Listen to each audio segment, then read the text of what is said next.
towards changing to see lasting results. Let's welcome Tara. Okay, so this is very awkward to hold this and my phone, and I don't even like phones like this, but I'm trying to get more with the technology because it helps my job.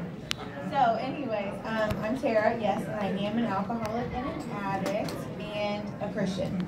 You guys can't ever hear me, I talk loud anyways, but okay. So awkward holding this thing. Okay, anyway, so let's talk about a couple things. Who am I? Is what I wrote. I'm an addict and a Christian, so I understand what it takes to get some kind of change. I mean, that's why I feel like most people that help people have experienced struggles themselves and have experienced some kind of loss or whatever, and that's definitely what started me on this journey to begin with. I have almost 10 years sober, and I was engaged to somebody who's probably not sober right now, but and so I've just experienced a lot of situations with addiction and just, you know, lack of faith and lack of everything. So I got hooked up with See You at Home. I was a spiritual advisor with them, which means I meet with the women and talk about God, talk about the Bible. And I had to hand that off so that I could do this job, which was really sad for me. My best guy friend is Tony. He does a lot of work with See You at Home.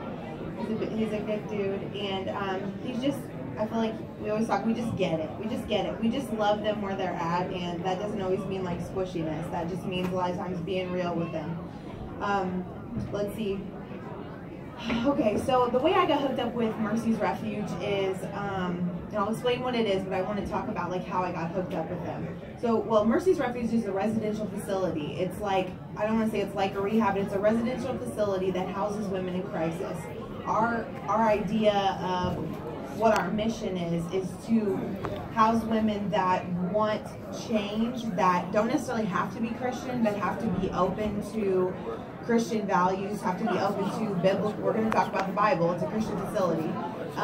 So getting them in there and trying to support them and nurture them through their change, because it's awkward. It's uncomfortable to get to know God. It's uncomfortable to deal with your life and to face some of your demons, let's say. So anyways, I got hooked up. I ran a race. I ran the marathon. In my packet, I got one of those, you know, brochures for Mercy's Refuge, which they should be around here somewhere, which really explains them well. Got hooked up with them through that, and called and was wanting to donate money. Ended up talking to my present boss. His name is Nate Hines, and then my other boss / co-worker is Greta Henry.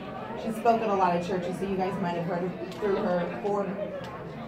her through those things. And I just called and I wanted to, like, I was like, before I know, like, donating money, like, what do you guys teach? Long story short, he ended up saying, why don't you come in, tell your story. A lot of women suffer with addiction. A lot of women have gone through similar situations that you have gone through. Why don't you come in and tell your story? So came in, got connected, started volunteering, and then over time, they're just like, I think you need to be on staff. So I started doing that. So to go to what Mercy's Refuge is, we're connected to, we come from a facility called the Pregnancy Resource Center. It's called Living Alternatives. It's a center that just offers a lot of options on if you think you're pregnant, if you are pregnant and you don't want to have an abortion, you just want to know what your options are, you want to get hooked up with people. So we kind of stemmed from that, and a guy named Greg Rowe started that facility, and it was in his head. It was always in his head to start a facility that would house women, well, that would help with pregnancy, and then it became house maternity women. And then Greta, my boss, she decided she wanted to, she always had it in her heart to house women, not just women that are pregnant, but the women that were in crisis. And so that's how that got started. And so, you know, a lot of people got together. There's multiple people involved, and they created Mercy's Refuge. Both places are not government funded, which I love to say that, because so we don't have these certain boundaries. We can spread the gospel. We're donation, full donation, and we get donations from a lot of people, a lot of churches. Let's see, just to explain too, the Pregnancy Center offers parental education classes, school and teach. They go into schools and teach abstinence. They help with adoption plans. We have a Deeper Still retreat too. It's a post-abortion Retreat helps you deal with a lot of feelings that most people don't want to have.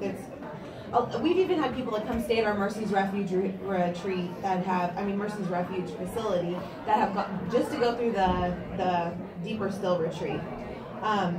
It's honestly, both places are just a place that is like, what do you want to deal with? You come to Mercy's Refuge and there's a curriculum that teaches you like it's like any recovery program. What do you want to deal with? What baggage are you carrying that is not allowing you to move forward in life? There's been multiple people that come here. There's been addicts, people that are homeless, but then also like one story that we have of like, I would say success is she was a U of I student, like applied to work there. We ended up thinking she needed to be there. She ended up going through it. Now she volunteers. So it's not just a place, like we're not a homeless shelter, and we're not come stay once in a while. It's like, I want to go through a program. I want to deal with life. And so yeah, like we even had a woman that traveled from several states over to go through the Deeper Still retreat. And I'm throwing all this out there just so you guys can keep that in mind, that whenever you have, if anyone comes to you with stuff, as Christians, we want to offer options for people. You know, whether it's dealing with post-abortion through forgiveness, or having options because of a pregnancy, or you're just living that you're like, what? There's something wrong in your life. You're missing something. Do you have time to deal with this? You know, let's jump on this. Let's see what else they got down. It's a very nice. It's open a year. We've only been open a year, so it's just getting started. A lot of people know about us just through word of mouth because of around See You at Home and places like Courage Connection, et cetera, et cetera.